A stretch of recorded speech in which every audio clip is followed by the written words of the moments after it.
Watch those lines, visually see those lines getting clearer and more refined and all the little dusty spots disappearing.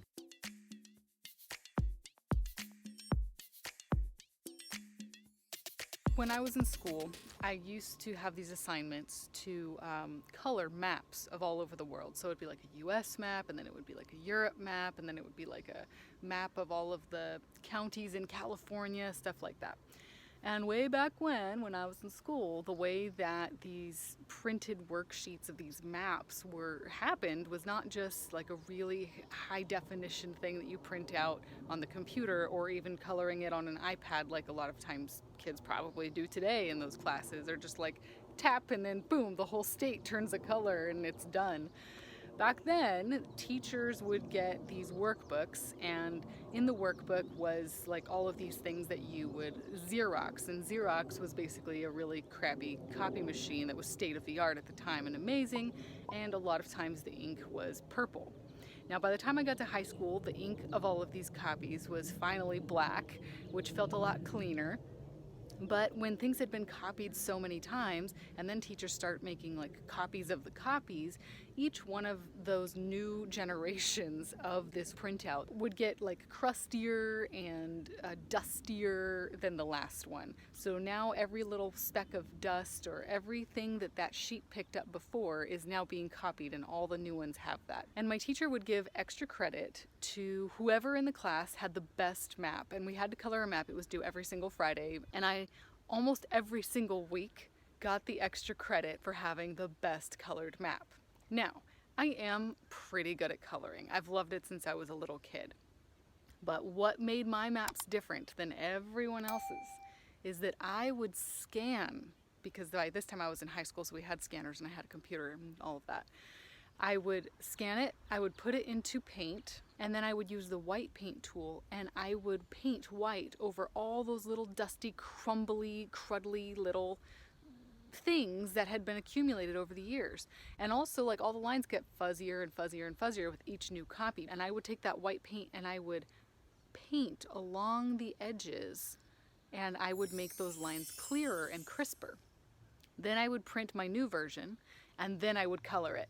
And nobody ever was able to pinpoint exactly what it was about my maps that looked so good. And people tried to even use my coloring techniques. Like I would outline it in marker, and then I would color it with colored pencil in the inside lighter, and you know, those things. And people would try that, but it still never looked the same. And even the teacher was just like, I don't know what it is about her maps, but they're so good. That's what the secret was. I would go in and erase them. Now, I share this story with you because I just did a meditation, and when I laid down for that meditation, I was shown, but I sort of like experienced at the same time. It's kind of hard to explain in linear words, but what I experienced was this vision and understanding that my goal was to clear my mind.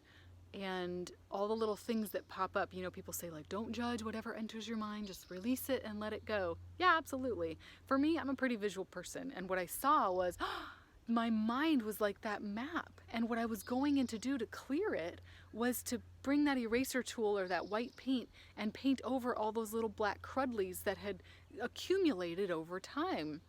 And clearing my mind, and I could like feel and see it happening. I was like, wow, this is cool. The more I focused on the white space, the more it would sort of envelop the little black crudlies. And I can imagine it sort of like sizzling it up, kind of like when you have water on a pan on the stove and it starts to evaporate and it goes like sizzle, sizzle, sizzle until it disappears. It was kind of like that.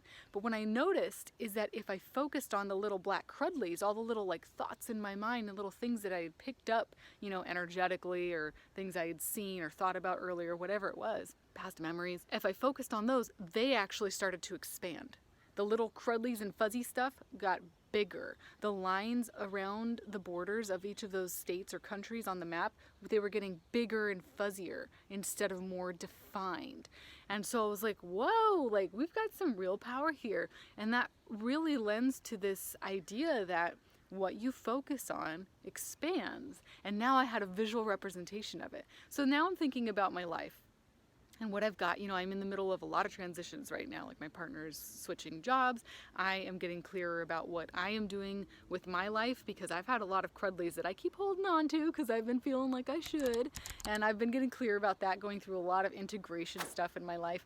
I'm in the middle of moving literally this week, so everything is just like poof, everywhere. And there's a lot of uncertainty and a lot of things that are unsettled, a lot of little fuzzy lines and little crudlies that come in of worry that come into my mind. And so when I focus on those things, those are gonna grow. That's just the way it happens. If I look back at my history, I'm like, oh yeah, when I focused on the worry, when I focused on how things could go wrong, those things usually came to fruition, or at least were a little more, what's the word? Jumbled, fuzzy than they needed to be. It probably could have been clearer. And so I'm thinking, well, those times that I have focused on the white space and like letting that envelop the little crudlies and take care of the little fuzzy spots, then it did clear up.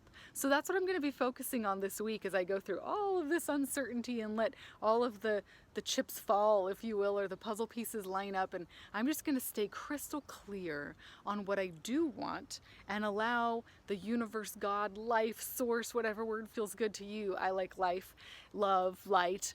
I'm going to let that energy take care of all the hows and line everything up for me. And the clearer that I am and the picture that I want, I know that that's going to be able to come to fruition for me much clearer and quicker and more accurately, because I have a more accurate vision of what I want.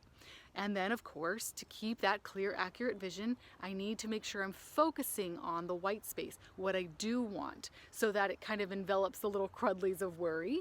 Now, something it is important to keep note of is this does not mean, for me or anyone else, to bypass and just say like, oh, well, I've got this issue here, but I'm just not going to focus on it and it'll go away.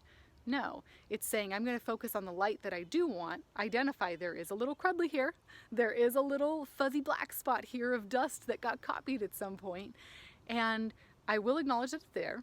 And then I'll focus on the white space around it, and I want it to not be there. So I want it to be white space there. And then I will allow the guidance of what do I need to do? Do I need to make that phone call? Do I need to post that thing? Do I need to pack that box? Do I need to, whatever it is, and allow that guidance to come in and then take the action. But I'm not going to focus on, oh God, there's a problem, because then the problem gets bigger and bigger. I'm going to focus on, I want white space there, and I want to essentially erase it, and then ask for guidance. What actions can I take to help to erase that? Or maybe it is just focusing on the fact that I want the white space there. Some things will be that easy, and some things I'll need to take some action on. So I hope that this message straight from my inner eye has reached you at the right time. I trust that it has, because that's how it always works. And I hope that you are able to allow this to sink in. I know that you will, to allow yourself to just close your eyes and focus on the white space that you do want, and watch those lines, visually see those lines getting clearer and more refined, and all the little dusty spots disappearing. I wish you a beautiful day. Thanks for being you. We'll talk soon.